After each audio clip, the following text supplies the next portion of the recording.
मिरचीचे भजे तर तुम्ही नेहमीच खाल्लेले असतील, पण एकदा माझ्या पद्धतीने नक्की बनवून बघा. इथे 6 ते 7 मिरच्या मी या धुवून घेतलेल्या आहे. कपड्याने आपल्याला त्या पुसून घ्यायच्या आहे आणि व्यवस्थित अशा कोरड्या करून घ्यायच्या आहे. आता आपल्याला ह्या मिरच्यांना मधून असा एक कट द्यायचा आहे आणि याच्या आतमध्ये जे बी असतं ते आपल्याला काढून घ्यायचं आहे. तर इथे सर्वच मिरच्या ह्या कट करून घेतलेल्या आहे आणि सर्व मिरच्यांमधलं मी बी काढून घेतलेलं आहे. आता आपल्याला एका वाटीमध्ये अर्धा चमचा इतकं मीठ घ्यायचं आहे आणि इथे मी अर्धा चमचा जिरे खलबत्त्यामध्ये कुटून घेतलेले होते. तर ही जिरे पावडर आणि मीठ छान असं मिक्स करून आपल्याला हे सर्वच मिरच्यांमध्ये असं थोडं थोडं भरून घ्यायचं आहे. माझ्या चॅनलवर नेहमीच वेगवेगळ्या पद्धतीच्या रेसिपी दाखवलेल्या असतात, तर त्या देखील तुम्ही नक्की बघा. तर इथे सर्वच मिरच्यांमध्ये आपल्याला मीठ भरून झालेलं आहे. आता एका बाउलमध्ये मी इथे 1 वाटी बेसन पीठ घेतलेलं आहे. 1 चमचा इतकं तांदळाचं पीठ घ्यायचं आणि चवीनुसार आपल्याला याच्यामध्ये मीठ टाकायचं आहे.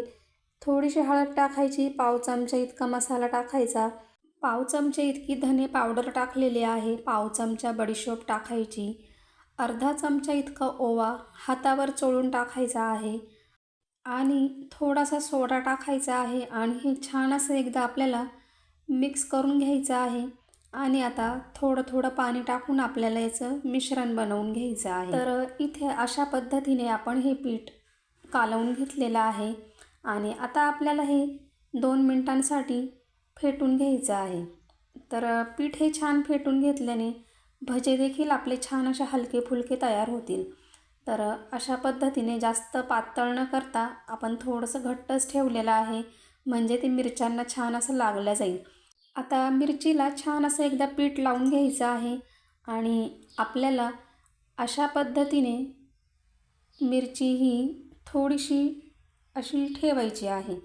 तर जेणेकरून आपली मिरची ही तेलात टाकल्यानंतर आतपर्यंत छान अशी तळल्या जाईल आणि कुठेही कच्ची लागणार नाही.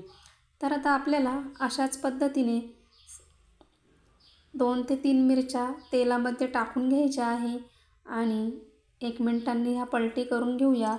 तर तुम्ही बघू शकता छान असा मिरच्यांना कलर आलेला आहे आणि मिरच्या छान अशा तळल्या गेलेल्या आहे.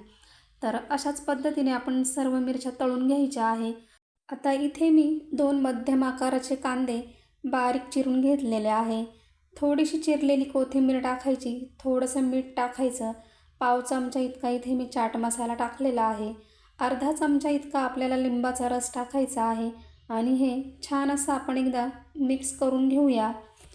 आणि आता इथे आपल्या सर्व मिरच्या ह्या तळून झालेल्या आहे.